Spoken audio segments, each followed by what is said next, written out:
욥과 욥의 세 친구 누굽니까? 엘리바스, 빌닷 그리고 소발 간의 논쟁입니다. 세 친구들이 질문을 하고 그리고 욥이 답을 하는 행실입니다. 욥의 세 친구는 욥에게 네가 이런 고난을 당한 것은 분명히 이유가 있을 것이다. 충고하고 회개를 촉구합니다. 또 신앙의 이치에 대한 설명을 요구하자 이에 욥이 대답을 합니다. 계속 이 세 친구와 욥은 의견이 충돌합니다. 세 친구들이 하는 이 충고와 회개는 다 인과관계를 근거로 하는 것입니다. 원인이 있으니까 결과가 이런 것이다. 그 원인은 욥, 네가 제공한 것이다 라고 분명한 논리를 가지고 이 세 친구들이 말합니다. 욥이 당한 고난, 즉 자녀 10명이 하루아침에 다 죽습니다. 그리고 그 많던 재산을 단번에 잃어버리고 아내도 욥을 저주하고 떠납니다. 세 친구들은 욥이 당한 고난은 욥 너가 죄가 있기 때문이다. 우리는 모르지 말도 너가 죄가 있기 때문이다. 그래서 하나님이 너에게 징벌하는 것이다. 이런 논리를 가지고 펼칩니다. 그런데 욥은 계속해서 나는 이런 규칙이나 인과관계로는 설명할 수 없는 길로 나는 일도하고 있다. 하나님께서 나를 이 규칙이나 인과관계가 아닌 것으로 나를 인도하고 있다. 그래서 너희가 말하는 것에 내가 답을 할 수가 없노라. 내가 당하는 고난은 내 죄 때문이 아니라 나는 너희와 싸울 필요 없어. 나는 하나님께 나가는 거야. 하나님께 물어보는 거야. 하나님만이 답을 할 수 있는 거야. 이렇게 말씀합니다. 그 답을 갖다가 계속 반복합니다. 우리가 욥기 1장은 하나님과 사탄과의 대화로 시작이 됩니다. 우리 욥기 1장 7절에 보니까 우리 주님께서 사탄에게 너가 어디 갔다 왔니? 이렇게 물으니까 사탄이 주님께 이야기합니다. 땅을 이리저리로 돌아다니다가 왔습니다. 그래? 8절에 보니까 주님께 사탄에게 또 말씀합니다. 아니 너는 내 종 욥을 잘 살펴보았느냐? 욥은 이 세상에 그만한 사람이 없어. 흠이 없고 온전하고 정직하고 하나님을 경외하고 그리고 악에서 떠난 자다. 그렇게 이야기를 합니다. 그러니까 9절에 사탄이 주님께 말합니다. 욥이 아무 까닭 없이 아무것도 말하는 것 없이 우리 하나님을 경외하겠습니까? 오늘 9절에 보니까 까닭 없이 하나님을 경외하겠습니까? 까닭 없이 하나님을 경외하겠습니까? 10절에 이어서 사탄이 이야기합니다. 주님께서 그와 그의 집과 그의 가진 모든 것을 울타리로 삼아주시고 그가 하는 일에 모든 것을 복을 주시고 그리고 그의 소유를 온 땅에 넘치게 하지 않았습니까? 욥이 하나님을 경외하는 것은 하나님이 잘해주시기 때문에 하나님을 경외하는 것입니다. 즉 하나님이 욥에게 잘해주니까 욥이 하나님을 경외하는 것입니다. 이게 바로 인과관계의 도식입니다. 진정 욥이 하나님을 경외하는지를 알아보려면 진짜 하나님이 욥이 하나님을 경외할까? 이것을 알아보려면 그 원인을 갖다가 제거해 보십시오. 진짜 욥을 알 수가 있는 것입니다. 즉 하나님이 욥을 잘 안 해줘도 욥이 하나님을 경외할 수 있을까? 그래야만이 진짜라는 것입니다. 그래야 진짜 욥이 온전하고 정직하고 하나님을 경외하고 악에서 떠난 자라고 말할 수 있는 것입니다. 그것을 확실하게 알 수 있는 것입니다. 사탄의 생각은 이 인과관계를 깨면은 좋은 원인을 제거하면 하나님과 욥의 관계도 깨질 것이다. 그러니까 하나님의 어떤 존재의 지위 그리고 인간의 존재의 어떤 지위와 그 근거를 잃게 될 것이다. 그러니까 인간관계의 이 인과관계라는 도식이 사탄이나 욥의 세 친구나 똑같은 동일한 생각입니다. 이 욥의 상황에서 그 풍년의 원인을 한번 제거해봐라. 그 만든 재산 그리고 사랑하는 자식들 잃어버리게 해봐라. 그리고 아내가 욥을 저주하고 떠나요. 그래도 욥이 하나님을 경외할 수 있을까? 그래도 하나님이 욥에게 온전하다고 하고 정직하다고 하고 악에서 떠나자다고 할 수 있을까? 이러면서 욥의 고난이 시작됩니다. 그래서 욥의 세 친구가 질문하고 욥이 답하는 행식이 욥기입니다. 지난주에 제가 욥기 9장 말씀을 드렸습니다. 1절과 3절 말씀입니다. 제목이 무엇이었습니까? 추석 지나신다고 다 까먹으셨습니다. 인생이 어찌 하나님 앞에 어려울 수가 있을까? 인생이 어찌 하나님 앞에 어려울 수가 있을까? 네. 인생이 어찌 하나님 앞에 어렵다고 주장할 수 있을까? 하나님 앞에 어려울 수 없다는 전제를 두고 하는 말입니다. 욥은 사실 약간 억울합니다. 욥은 제가 지난주도 말씀을 드렸지만도 100% 이해되지 않습니다. 왜 이런 상황이 왔는지 이 질문 앞에서 우리는 자신의 정체성을 확인하고 자기가 앞으로 나아갈 방향을 알게 됩니다. 누구도 하나님 앞에 어려운 사람이 없다. 우리는 그리스도의 의의 옷을 입고 우리는 주님으로부터 어렵다고 칭함을 받는다라고 말씀을 제가 전했습니다. 오직 그분의 십자가 보혈로 우리는 용서받고 정결하게 하시고 하나님의 자녀 삼아주시고 귀한 믿음을 주셔서 구원의 길로 한 걸음 한 걸음 나아가게 하신다는 것입니다. 우리가 오늘 본문을 우리 14절 보면은 지난번에 말씀과는 약간 좀 다릅니다. 우리 14절에 보면은 우리가 조금 전에 읽었던 대로 우리가 그냥 나 좀 내버려둬라. 자기를 그냥 좀 내버려 달래요. 그리고 그러면서 하나님께 불평을 합니다. 하나님 뜻 필요 없어. 하나님의 뜻 그게 뭐가 중요해? 그가 누구에게 우리가 그를 섬겨야 해? 그가 누구에게 우리가 그 앞에서 얘기하고 머리를 쪼아려야 돼? 우리가 그에게 기도하는 무슨 소용이 있나? 무슨 소용이 있나? 이렇게 반문합니다. 사실은 어떻게 이런 질문을 할 수 있을까? 이런 질문을 하는 배경이 무엇일까? 사실은 이건 한마디로 말해서 불신앙입니다. 왜 이런 말을 갖다가 할까? 이런 질문을 할까? 성경은 우리가 성령의 감동으로 그것도 아니라는 것입니다. 사람이 지어낸 거짓말을 하는 것입니다. 그리고 전설 따라 산설이 아주 오래된 옛날 이야기이기 때문에 믿을 수가 없다는 말씀입니다. 그 밑바닥에는요 과학이 발달합니다. 그리고 지성이 중요시하는 세상에서는 지성과 사상은 늘 불신앙의 편에 서는 것입니다. 즉 지성과 종교는 양립할 수 없다. 그리고 인간이 하나님과 예수 그리스도에게로 돌아서는 것이 자신을 해방하는 것이라고 생각합니다. 우리가 절대자를 믿는다는 것은 뭔가 무지하고 부족하고 그리고 연약하고 좀 모자라는 사람들이 하는 것이라고 여기는 것입니다.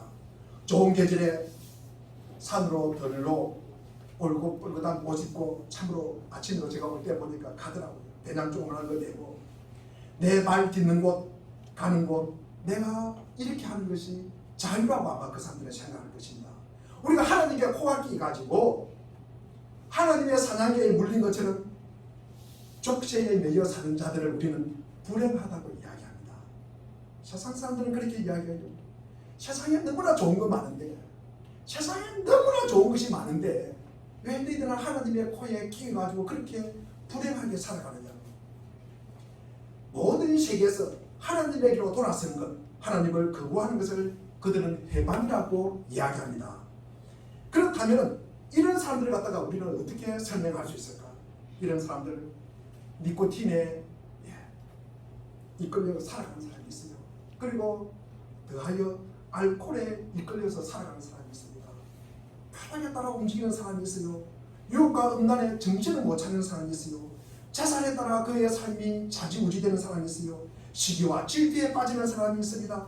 분노와 의심에 쌓여서 살아가는 사람이 있습니다. 악한 사탄의 두름에 빠져 사는 자들, 이들에게 민감하게 반응하면서 살아가는 자들을 우리가 어떻게 설명할 수 있겠습니까?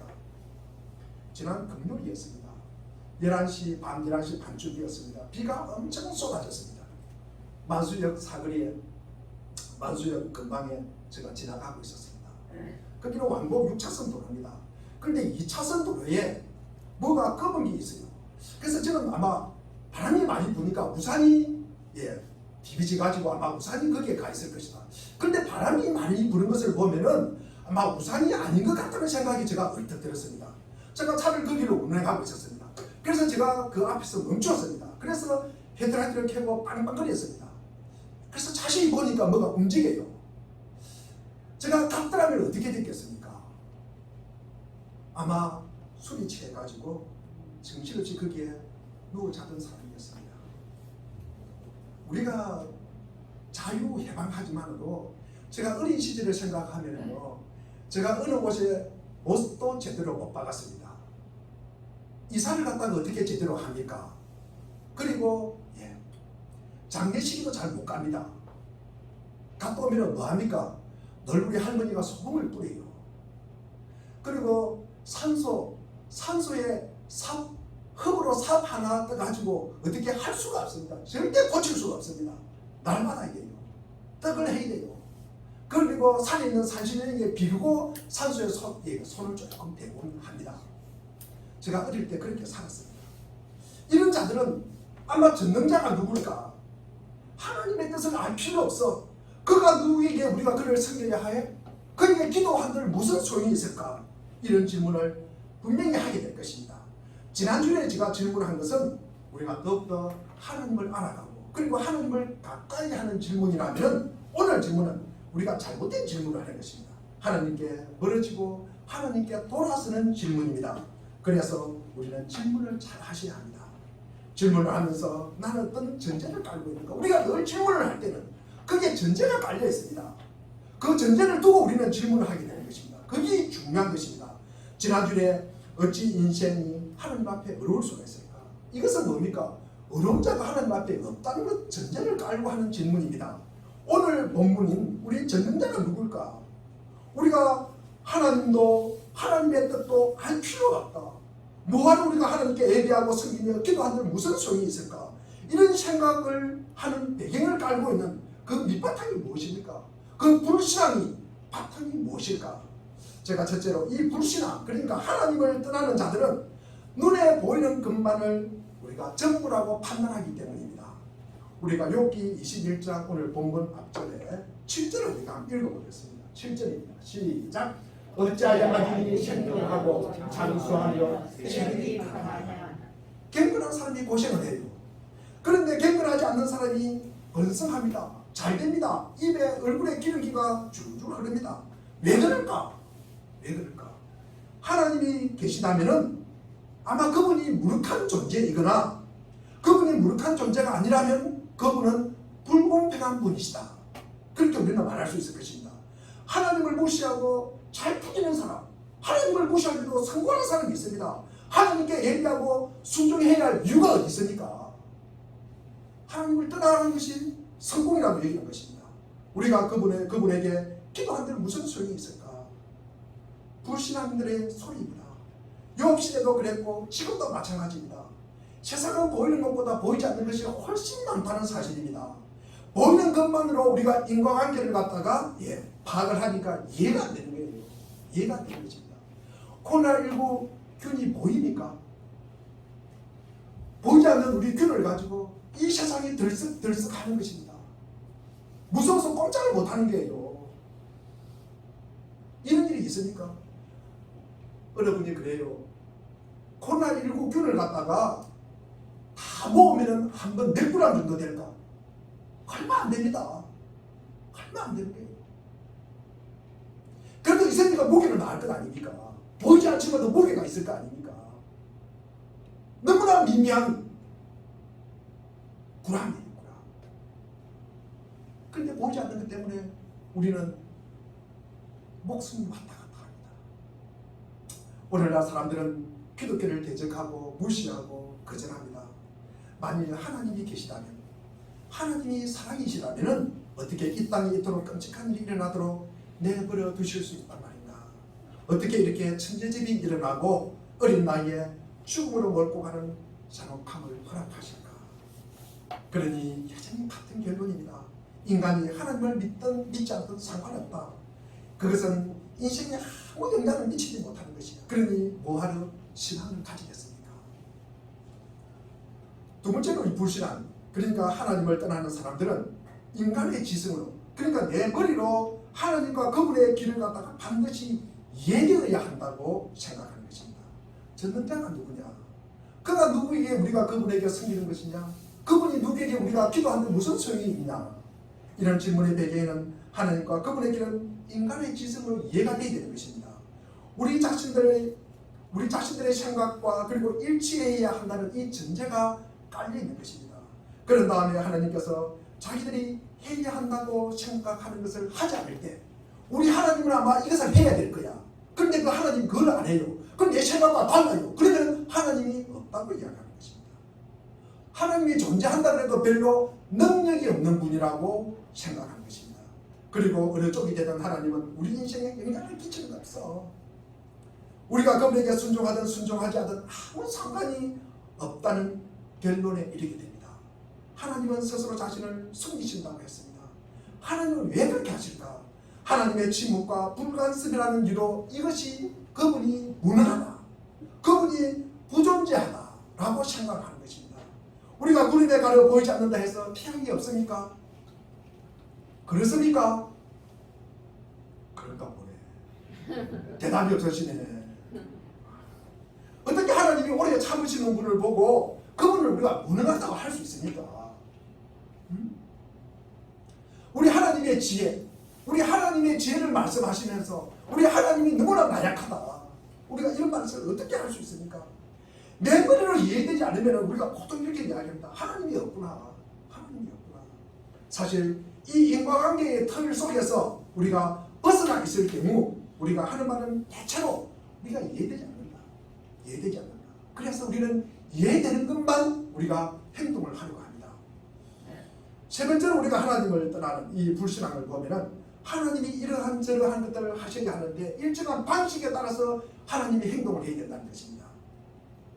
자기가 생각하는 방식대로 하나님이 그렇게 행동해야 된다고 생각합니다. 그러나 어느 누가 감히 하나님이 행하여야 할 이 방식을 갖다가 정할 수가 있습니까? 누가 정하겠습니까? 하나님은 이렇게 해야 된다, 하나님은 좌로 가야 된다, 우로 가야 된다, 그것을 누가 정할 수 있습니까? 누가 그것을 알 수가 있습니까? 그분의 길은 우리의 이해를 초월하기 때문에 우리가 도저히 발견할 수가 없는 것입니다. 제가 하나님을 이해할 수 있다면 틀림없이 저는 하나님을 제가 다 이해할 수 있다. 그러면 제가 하나님보다 큰 존재입니까? 하나님보다 작은 존재입니까? 추석을 지나시게 바라는 꿀을 많이 드셨나? 대답이 없으시네. 제가 하나님을 모두 이해할 수 있다면 제가 하나님보다 큰 존재가 됩니까? 하나님보다 작은 존재가 됩니까? 하나님보다 큰 존재가 되는 것입니다. 하나님보다 큰 존재가 되는 것입니다. 제가 하나님을 다 이해할 수 있는 것은 제가 생각한 대로 하나님이 꼭 그대로 해야 한다는 그 생각한 대로만 행하신다면 하나님은 더 이상 하나님이 아니에요. 하나님은 부족한 자의 종이 되는 것입니다. 꼭두가시가 되는 것입니다. 로봇가 되는 것입니다. 단지 하나님을 이해할 수 없다는 이유로 우리가 하나님에게서 돌아서서 기독교를 포기하는 것은 자신의 옹졸함과 우둔함을 고백하는 것과 똑같습니다. 네 번째는 우리가 보면은 우리가 불신앙, 하나님을 떠나는 자들은 이 도움, 유익들을 갖다가 물질적인 것에만 한정한다는 것입니다. 우리가 그에게 기도한들 무슨 소용이 있을까? 무슨 소용이 있을까? 이 소용이란 유익이란 도움이라는 뜻입니다. 이는 물질적인 차원에서 국한하는 것입니다. 이 재산, 돈, 그리고 건강을 이야기하는 것입니다. 이 물질적인 차원에서 도움이 안 된다면, 그렇게 생각한다면 하나님을 떠나는 것은 우리는 지혜라고 이야기합니다. 그러면서 하나님을 떠나는 것은 자신을 해방하고 자유로움을 만끽하는 것이라고 이야기합니다. 하나님을 떠나는 자들은 무엇이라고 이야기합니까? 이것이 인간다운 인간이라고 이야기하는 것입니다. 참으로 잘 사는 인생이라고 생각하는 것입니다. 이들이 하나님을 예배한다고 섬긴다, 예배하며 섬긴다. 이것은요, 자기 자신을 포기하고요, 자기 자신을 잃어버리는 것이라고 생각하는 것입니다.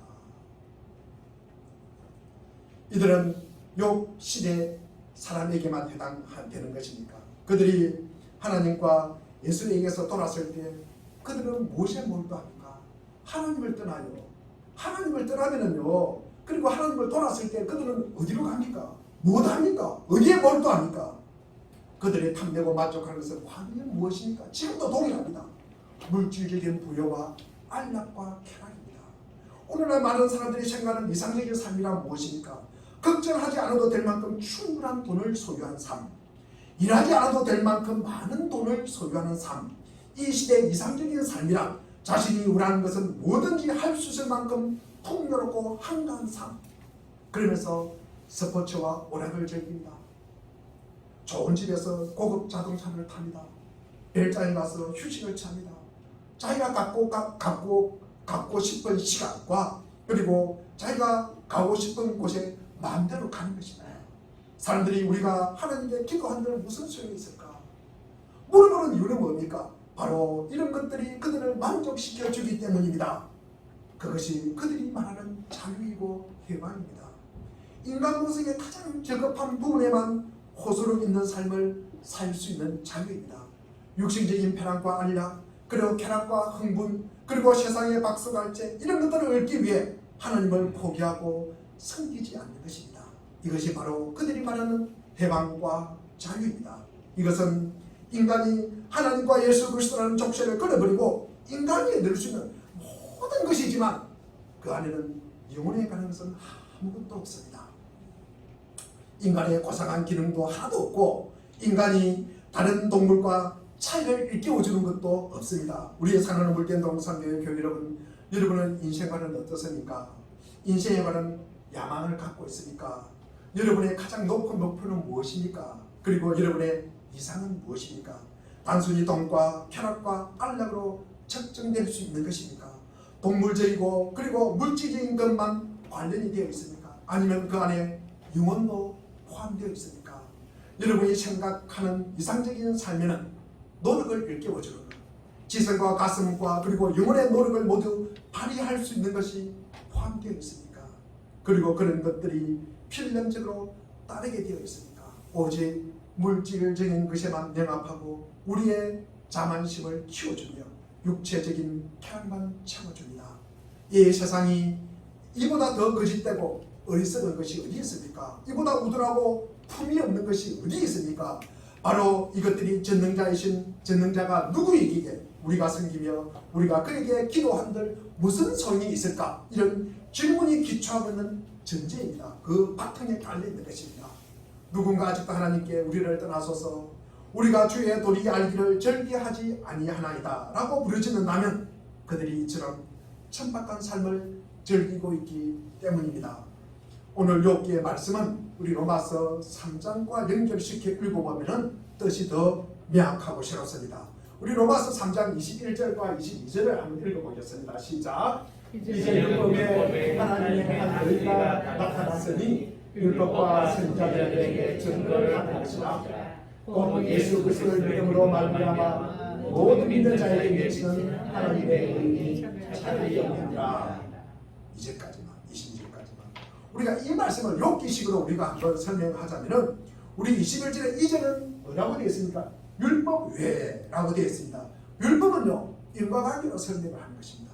그러니까 율법 외라는 것은 뭡니까? 율법 외에는 인과관계가 아닌 다른 법칙으로 말할 수 있습니다. 다른 법칙이 무엇입니까? 다른 법칙이 무엇입니까? 예, 믿음으로 되는 법칙입니다. 믿음이란 인과관계가 아니라 인격과 인격이 가지는 인격적인 신뢰입니다. 믿음이라는 말은 그 자체가 나타나듯이 확실한 것이 아닙니다. 믿음은 이해관계이거나 논리적이거나 기계적인 관계가 아닌 보다 고급한 실력과 이 존재의 인격적인 것입니다. 다만 우리가 옳기 때문에 상 주고 다만 틀리기 때문에 벌 주는 것보다 훨씬 고급하고 비교할 수 없는 것입니다.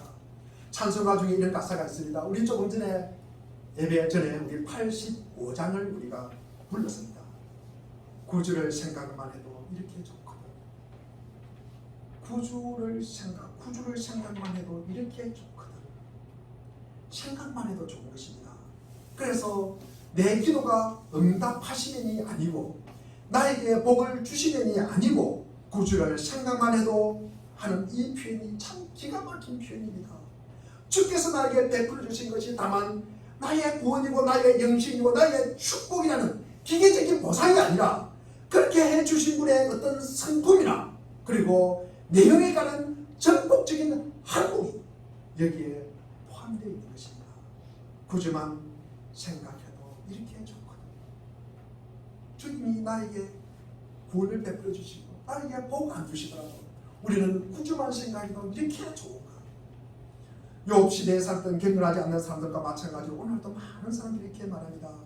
우리의 이웃이 아픔이 있고요, 슬픔이 있고 고난당하는 일이 생기면 바로 우리 머릿속에 얄궂은 생각이 떠오릅니다. 어떤 생각입니까? 아니 그 사람 별 수 없네. 교회 다닌다 그래도만 별 수 없네. 믿음이 좋은 줄 알았더만 별 수 없네. 교회 오래 다니는데 그 사람 한 30년, 40년, 50년, 60년 아마 평생까지 있겠지. 목사가 어떻게 아플 수가 있을까? 우리가 교회 다니는 사람이 어떻게 사고가 날 수 있을까? 욥의 세 친구들과 별반 다르지 않습니다. 우리를 떠나소서 우리가 주의 도리 알기를 바라지 아니하나이다. 욥기 1장에 사탄의 생각과 똑같습니다. 그들은 어리석게도 하나님을 떠나면 상황이 달라질 것이라고 생각합니다. 그러나 실은 그렇지 않습니다. 하나님은 여전히 살아계십니다. 죽음과 사망도 여전히 있습니다. 그리고 심판 또한 여전히 있습니다. 이들은 틀림없이 잘못된 질문을 던지고 있습니다. 인간이 반드시 물어보아야 할 가장 중요한 질문은 우리가 그에게 기도한들 무슨 소용이 있습니까가 아닙니다. 바로 욥이 던진 질문입니다. 우리 23장 3절 말씀을 한번 보겠습니다. 욥기 23장 3절입니다. 시작. 내가 어찌하면 하나님을 발견하고 그의 처소에 나아가라. 제가 세 번으로 읽어보면은 내가 어찌하면 하나님을 발견하고 그의 처소에 나아가라. 그분이 계신 곳을 알 수만 있다면, 그분의 보좌까지 내가 이룰 수만 있다면, 사랑을 물된 동산교회 교회 여러분은 하나님을 알고 계십니까? 그분이 어디 계신지 알고 계십니까? 그분에게 이르는 길을 우리가 알고 있습니까? 하나님을 만날 준비가 되어 있으니까? 그동안 하나님을 섬기고 그분에게 순종하셨습니까? 심판받을 준비가 되어 있으니까? 그 상황이 아주 절망적이라는 사실을 보이지 않습니까? 우리는 하나님의 손 안에 있습니다. 하나님께 죄를 범하였으면 하나님을 잊어버리고 무시하고 비난했습니다. 그리고 하나님에 대한 불경스러운 질문을 던집니다. 우리는 지금 그것이 얼마나 어리석은 짓이었는지 보고 있습니다. 그러나 죽은 후에는 그것을 갖다가 더 분명하게 우리가 볼 수 있을 것입니다. 이제 어떻게 하시겠습니까? 우리가 어떻게 해야 합니까? 하나님의 이름을 송축하십시오. 욥이 깨닫는 것보다 더 중요한 대답이 있습니다. 하나님은 전능하신 심판주이십니다. 그러나 그분은 또한 사랑이십니다. 우리가 하나님께 굴복하려는 유익은 제4항입니다. 하나님과 화평을 누리는 것입니다. 사람들께 살 수 있는 능력입니다. 사망의 두려움이 제거되는 것입니다. 하나님의 자녀가 되고 영원한 지복을 누릴 수 있는 상속자가 되는 것입니다. 복음은 우리에게 이 모든 것을 제안하고 있습니다. 이것은 유일한 제안이자 마지막 제안입니다. 우리는 우리가 한 이 선택의 결과를 영원히 체험하게 될 것입니다. 이렇게 큰 유익이 있는데도 아직도 망설이시겠습니까? 무엇 때문에 망설이십니까? 우리 예수 그리스도를 믿는 사람들을 손해본다는 이런 큰 불만을 아직도 지니고 있습니까? 내가 더 정직한데, 내가 더 겸손한데, 내가 더 헌신적으로 사는데, 내가 저 사람보다 더 그렇게 내가 살고 있는데, 그런 것을 하나님이 알아주지 않는다는 것입니다. 그래서 섭섭한 생각이 드는 것입니다. 그래서 하나님을 떠나는 것입니다. 아직도 그렇습니까? 오직 자기만을 위해 사는 자들이 잘되고 번성하고 나는 왜 이렇게 힘들까? 이어서 나오는 말이 무엇입니까? 하나님은 불공평한 분이야. 하나님은 어느 누구만 사랑해. 하나님은 나의 편이 아니야. 이것이 현실적인 질문입니다. 현실적인 불만입니다. 사실 우리는 이 질문에 대한 답을 얻어서 예수를 믿는 것이 아닙니다. 답이 없는데도 안 믿을 수가 없어서 믿는 경우가 대부분입니다. 아마 여기 있는 분이 대부분이 그랬을 것입니다. 안 믿을 수 없어서 우리는 하나님 앞에 나오는 것입니다. 여기가 신비한 부분입니다. 이곳이 신비한 부분이라고요. 왜 예수를 믿게 되었을까? 아무리 생각해도 이해가 되지 않습니다. 내가 죽다가 깨어나도, 내가 자다가 깨어나도 내가 어떻게 목사가 되었을까? 저는 이해가 되지 않습니다. 말이 되지 않는다고 생각합니다. 여러분, 이 코로나 시대에 목숨을 걸고 예배 자리에 참석하십니다. 그것도 헌금을 하면서 말입니다. 그런 자신이 싫습니까? 그런 자신이 무력하게 보입니까? 우리가 사람들에게 예수 믿으라고 하면은 그들이 뭐라고 이야기합니까? 너나 잘 믿어. 난 지옥 갈게. 너가 싫어서 난 지옥 가고 싶어. 이것이 안 믿는 사람들이 답 중에서 하는 가장 대담한 답입니다. 참 놀랍습니다. 우리가 이 말을 딱 들으면요, 마음 한구석에 어떤 생각이 딱 들으니까, 하나님, 저 사람, 저 원수를 지옥에 데려가다가 다시 돌아오게 회개하게 하셔서 자기가 지은 죄를 깨닫게 해주십시오 라고 기도가 저절로 나옵니다. 저 교만하고 못된 인간에게 하나님이 지옥이 어떤 곳인지를 잠시라도 경험하게 해주셔서 다시는 지옥 간다는 소리를 입 밖에 내지 않게 해주셔서 이렇게 우리는 기도합니다. 그러나 하나님은 그렇게 하지 않으십니다. 우리는 그렇게 해요. 우리는 그런 마음이 들어요. 그러나 하나님은 절대로 그렇게 하지 않습니다. 내가 생각해도 참 알다가도 모를 하나님이십니다. 인생과 삶이란 우리가 기대하는 것과 너무나 다르다는 것입니다. 우리 삶을 보면은 이유 없이 행동한 사람들이 있어요. 그런 사람만 있습니까? 그런데 이유 없이 고난으로 채워진 삶을 사는 사람이 있다는 말씀입니다. 우리가 이것을 어떻게 우리가 이해하고 설명할 수 있습니까? 그래서 인과관계 도식으로는 먹지 말라는 것입니다. 그 안에 답이 없습니다. 그래서 하나님께 물어보는 수밖에 없습니다. 인과관계가 아닌 이 믿음의 법칙, 믿음으로 우리가 이 관계를 갖다가 설명할 수 있는 것은 로마서 우리가 이어서 3장 23절과 24절 말씀을 우리가 한번 읽어보겠습니다. 23절 읽겠습니다. 시작. 모든 사람이 죄를 범하였으니 하나님의 영광이 이르지 못하더니 그리스도 예수 안에서 성령과 말미암아 하나님의 은혜로 값없이 용서하시는 그런 자가 되었느니라. 어렵다는 말이 뭐라고 이야기했습니까? 수술을 지나게 말하면 자꾸 대답이 없으신다. 어렵다는 말이 뭐라고 했습니까? 그렇죠. 하나님과의 바른 관계입니다. 우리가 옳다 그러다는 그런 말이 아니라 늘 우리가 어렵다는 말씀은 우리가 관계의 정상화입니다. 누구와의 관계의 정상화입니까? 하나님과의 관계의 정상화입니다. 바로 하나님과의 관계의 정상화를 말하는데 이것은 사랑하는 사람의 관계의 정상화입니다. 우리 사랑하는 사람들의 정상적인 관계가 무엇입니까? 좋아서 미치는 것입니다. 잠시도 그 사람을 생각하지 않을 수가 없습니다. 특별히 뭘 잘해줘서 불이 붙는 것이 아닙니다. 그냥 존재하는 것으로 모든 소망이 있고요, 기죽기죽 웃고요, 기쁨이 있고요, 그리고 에너지가 솟아나고요, 열심을 가지는 것입니다. 하나님의 의, 하나님의 구원, 하나님의 뜻, 하나님의 예정, 그리고 하나님의 축복을 성경은 예수 그리스도를 통해 하나로 묶고 있습니다. 예수 안에서 이 모든 약속과 성취와 완성과 그리고 자랑과 영광을 말합니다. 욥은 이제 이 부분으로 우리를 인도하여 가는 중입니다.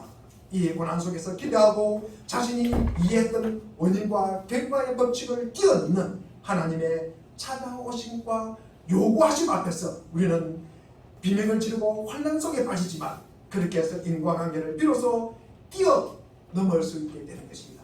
우리 사랑하는 교우 여러분, 하나님의 찾아오심을 우리는 이해할 수 있습니까? 왜 저 사람에게 안 가고 나에게 하나님이 찾아왔을까? 이해할 수 있습니까? 내가 이 자리에 앉아 있는 것이 이해가 됩니까? 그것도 물된 동상교에 앉아 있는 것이 이해가 됩니까? 내가 누구의 자녀이라는 것이 이해가 됩니까? 내가 이 부모 밑에서 내가 자녀로 태어난 것이 이해가 됩니까, 여러분? 때로는 우리가 누구의 부모로서 그리고 누구의 자식으로서 우리가 살아간다. 누구의 배우자로 우리가 살아간다. 이것이 이해가 됩니까?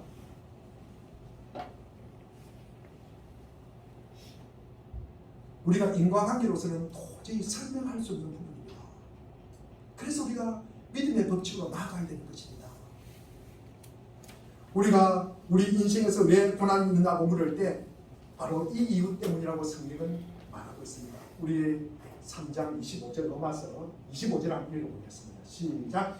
이 예수를 하나님이 우리의 피로써 믿음으로 말미암아 아들로 세우셨으니 이는 하나님께서 이들이 참으시는 중에 전에 지은 죄를 간과하심으로 자기의 의로우심을 나타내려 하시니 전에 지은 죄를 오래 참으셨다고 합니다. 하나님이 오래 참으신 것이 아니라 우리를 위하여 오랜 시간을 허락하셨다는 것입니다. 그것을 오래 참고 드디어 해결하셨습니다. 그 해결도 예수님의 죽으심으로 그의 피로 말미암아 화목제물로 이루셨습니다. 인간적인 우리가 표현으로 말해보자면 하나님께서 목숨을 건 방식으로 또 우리의 개념 속에서도 죽어나가는 것과 같은 방식으로 하나님과의 관계의 정상화를 요구하셨다는 것입니다. 그 정상은 부정적인 데서 본질로 돌아오는 이야기가 아니라 그 정상이라는 말이 가지는 영광과 지극함의 회복을 갖다가 말하는 것입니다. 하나님이 이미 기뻐하시고 사랑하시고 복 주신 우리가 이제 그의 창조의 영광이 되고 찬송이 되는 그런 관계의 정상화입니다. 그래서 그것은 이 고난과 죽음을 통과하는 방식의 깊이, 예수를 십자가에 못 박는 방법까지 가는 그 깊이를 우회하는 방법, 다른 방법이 아니라 다른 방법은 안 됩니다. 하나님이 결심하셔서 악당들을 다 한 번에 죽이는 새로운 하나님의 백성을 만들기 쉬운 이런 방법이 아니라는 것입니다. 오직 예수 그리스도를 통해서, 그리고 그분을 통해서, 그분을 믿는 자를 통해서 새로운 하나님의 백성을 만들어내는 방식이라는 것입니다. 전에 지은 죄를 간과하시고 오래 참으십니다. 하나님의 아들이 이 땅에 오사 죽으시는 하나님의 지극하신 방법, 그의 피로 화목제물을 삼으시는 방법으로 이 관계가 정상화된다는 것입니다. 곧 하나님과 우리의 관계의 놀라움을 완성시키고 그리고 이렇게 작정하시고 이렇게 이루셨다고 합니다. 우리 로마서 8장 17절 말씀을 우리가 한번 읽어보겠습니다. 17절입니다. 시작. 이는 내가 배워하는 것이 어둠 때문이라 하나님이 내부를 가르치 때문에